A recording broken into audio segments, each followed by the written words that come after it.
Bezanya ialah kumpulan menengah Bumiputera berbanding dengan kumpulan menengah bukan Bumiputera, yang Bumiputera ini lebih banyak makan gaji. Saya ingat dalam tempoh 2-3 dekad ini, yang berlaku ialah kumpulan Bumiputera menjadi penyumbang utama dari segi value adding kepada yang dah sedia ada. Saya ingat kita kena kembali kepada diagnosis kan. Kalau tengok diagnosis, kejayaan-kejayaan tahun 70-an, 80-an, 90-an itu telah melahirkan beberapa kelompok. Satu kelompok yang paling besar ialah kelompok kelas menengah profesional Melayu. Yang maksudnya bekerja profesional, yang bergaji tinggi. Dan satu lagi ialah syarikat-syarikat atau organisasi yang terlibat di dalam perniagaan tapi sama ada mereka GLC ataupun mereka agensi dan sebagainya. Pandangan saya, diagnosisnya ialah walaupun pada tahun 70-an semasa kita memberi tumpuan untuk mengurangkan kadar kemiskinan dengan memperkasakan pendidikan, pada ketika itu kalau kita ada satu kelas menengah yang besar, mereka ini akan menjana nilai dengan sendiri.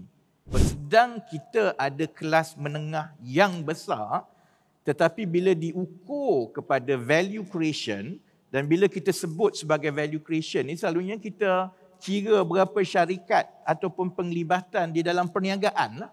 Dan daripada situ kita nampak orang ni kaya, orang tu kaya kerana dia ada company ni, company itu kan. Memang ada jurang yang ketara di antara Bumiputera dengan bukan Bumiputera. Bukan Bumiputera, contohnya saiz mereka lebih kecil dan kumpulan profesional mereka dari segi jumlah yang terlibat itu pun sebenarnya kecil berbanding dengan kumpulan profesional dan kumpulan menengah Bumiputera. Bezanya ialah kumpulan menengah Bumiputera berbanding dengan kumpulan menengah bukan Bumiputera, yang Bumiputera ini lebih banyak makan gaji.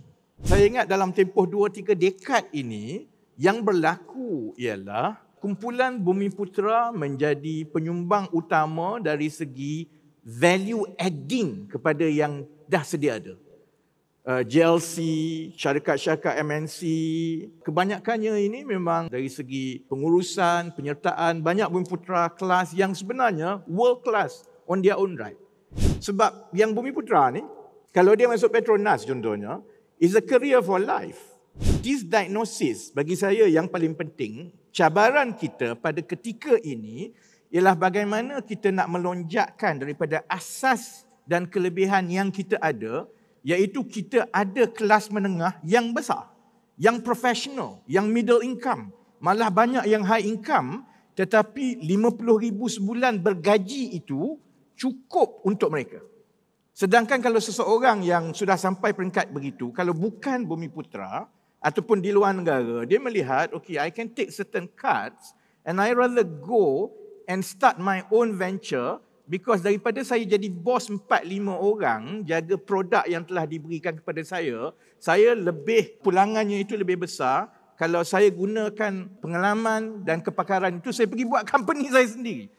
Yang itu adalah diagnosis yang perlu kita beri perhatian, iaitu menghasilkan dan menukar kelas menengah Bumiputera daripada yang value adding kepada value creating. Because those two are